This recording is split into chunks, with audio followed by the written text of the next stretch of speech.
Hi, my name is Geert Van Gele, and in this video I'd like to give some information on how to get started with a beautiful sound on your recorder.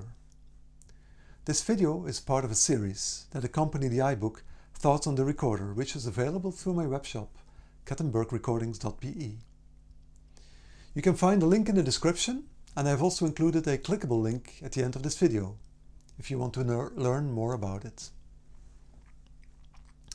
In the beginning, students often have a tendency to play with a muffled sound. This may be because they are afraid to disturb other house members or neighbors. Their sound doesn't seem to leave their immediate surrounding, making it feeble at best.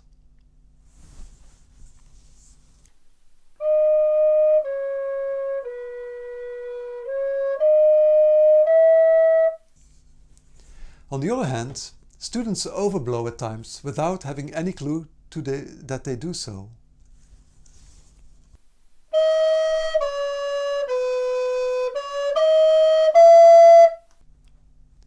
I find myself often having to temper a student into blowing softer during one lesson, and by the time the next lesson gets around, having to encourage them to blow more again, and the next lesson the opposite again. After a while, they do start to hear what we're after though. A simple exercise to confront students with what kind of breath pressure is needed for a specific register of the recorder is having them play a low E flat, alto fingering, 0, 1, 3, 5, 6. Start blowing while slowly but steadily increase the breath pressure until you overblow the same fingering into the second octave without using the tongue. Keep further increasing the breath pressure well into the third octave.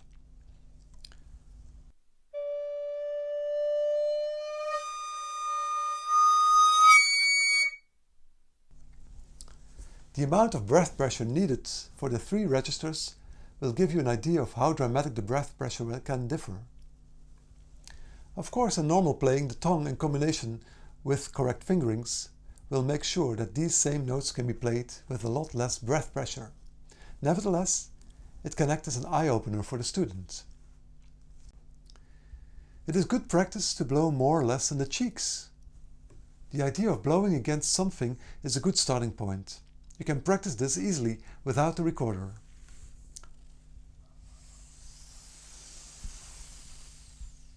You can conduct yourself here by extending your arm as to show how the air is projected away from the mouth.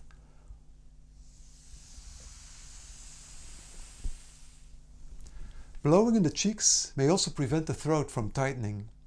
Some students tighten their throat to compensate for the breath pressure coming from the diaphragm.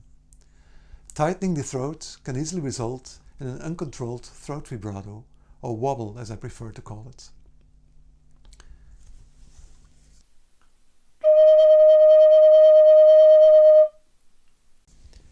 When you blow in your cheeks with some power, without a recorder, the throat will relax easily, opening up for the breath to pass freely.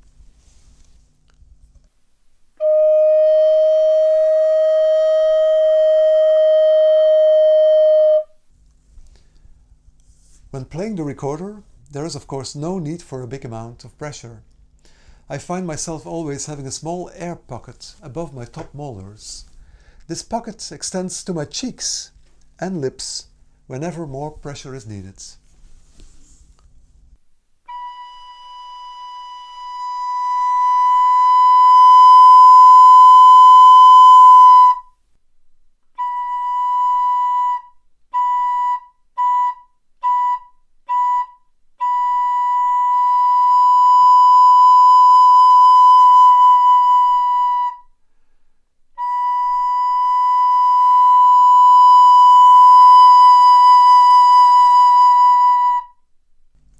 It is always a good idea, however, to go back every now and then to the powerful blowing in the cheeks without recorder exercise as a point of reference.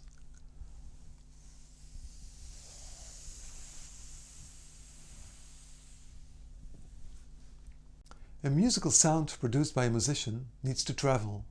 It needs to cover a distance. This is what is called projecting the sound. One can achieve this by actively imagining that you are playing towards the end of the room you're in.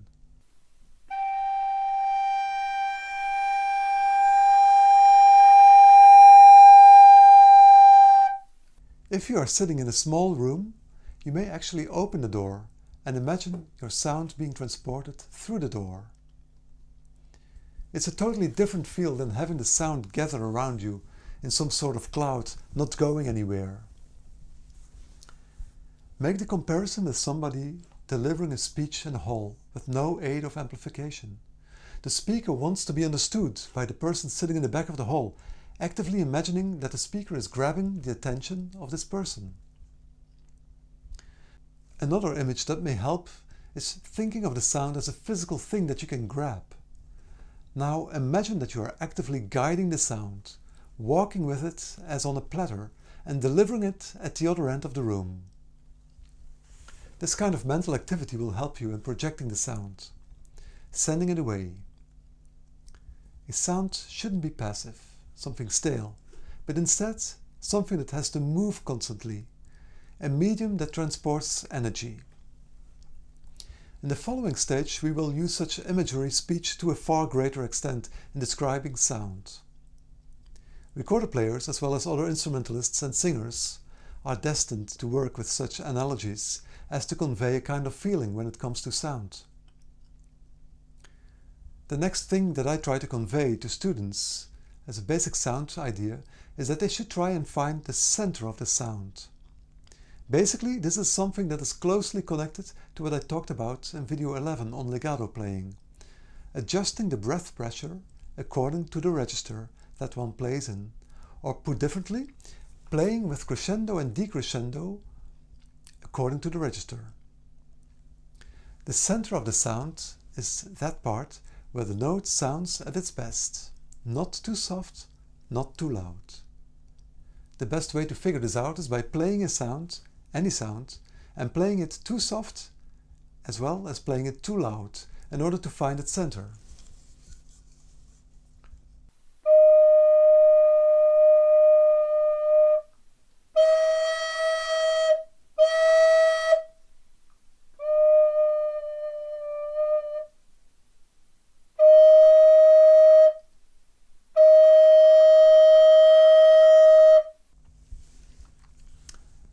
Don't bother using a tuner for this, because the center of the sound will not be the same as the center of your tuner for most notes.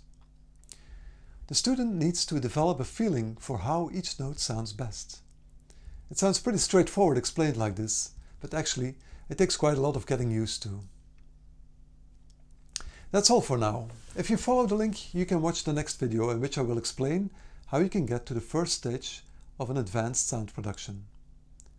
Thanks for watching. See you next time.